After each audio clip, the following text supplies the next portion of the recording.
गुरुदेव, आपकी साधना ऐसी है कि जब जब आपने जहां जहां मंदिरों में सूर्य मंत्र दिए, मूल नायक में ऐसे अतिशय घटित होते हैं कि वो समाज और पूरी जो आसपास के क्षेत्र है वो भी एक तीर्थ क्षेत्र जैसे, मतलब नगर के मंदिर भी ऐसे हो जाते हैं जैसे तीर्थ क्षेत्र जैसे भीड़।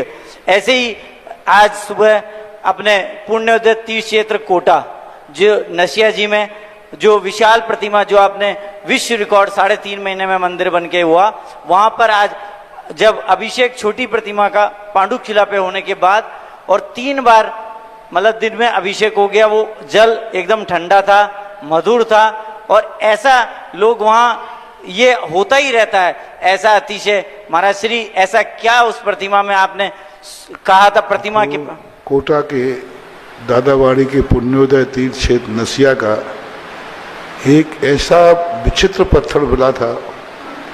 मैंने बहुत सारी मूर्तियों को देखा, प्रतिष्ठा के पहले उसमें कोई ज़्यादा एनर्जी नहीं पाएगी। पहली मूर्ति थी जो प्रतिष्ठा के पहले ही वो पाषाण ही इतना एनर्जिस्ट था कि जिसको मैंने प्रतिष्ठा के पहले ही वहाँ घोषणा की थी कि ये पहली प्रतिमा है जो प्रतिष्ठा के पहले ही इतनी शक्ति रखती है। मूर्ति अभी प्रतिष्ठा तो हुई नहीं, उसके पहले कभी कभी पाषाण भी बड़े एनर्जिस्ट होते हैं।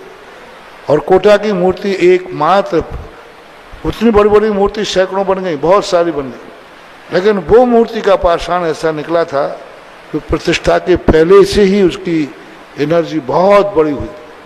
प्रतिष्ठा के बाद तो उसको अतिशयकारी होना ही था। कोटा समाज को मैंने कह के आया था कि मैं तो तुम्हारे यहाँ रुकूंगा नहीं, लेकिन जब भी तुम्हारे मन में कोई संकट आए, बीमार हो, परिस्थितियाँ आए, आप कहीं दुनिया में भटकने की अपेक्षा सबसे पहले एक बार आदिनाथ भगवान नसिया के बड़े बाबा को धोख दे देना, बाकी तुम्हें जाना है।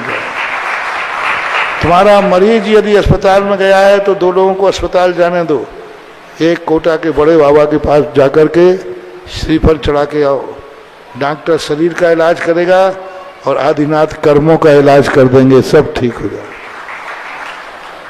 कल से जो आज जो स्थिति घटी, अपने आप सारे लोग खड़े हैं, कोई वहाँ सफोकेशन का कोई सवाल नहीं, खुला हाल है, बिल्कुल खुला हाल है, मंदिर खुला है।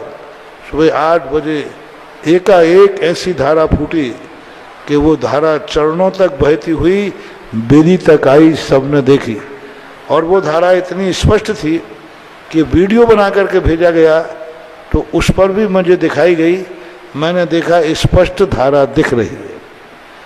तो ये जो स्थितियां बनती हैं, कुचित कह जाते कभी कभी व्यंतर जाति के देवता निकलते रहते हैं, आना जाना बना रहता है। जाते हुए वो कभी कभी किसी मूर्ति के संबंध में उनको ज़्यादा श्रद्धा जाग जाती है तो वहाँ कोई ना कोई चमत्कार करके आगे निकल जाते हैं, रुकते नहीं हैं। कौतूहल उनका होता है, श्रद्धा उनकी होती है। किसी मूर्ति को उनको इस प्रकार का करना है तो एक कौतूहल करेंगे और आगे चले जाते हैं, ऐसा भी होता है।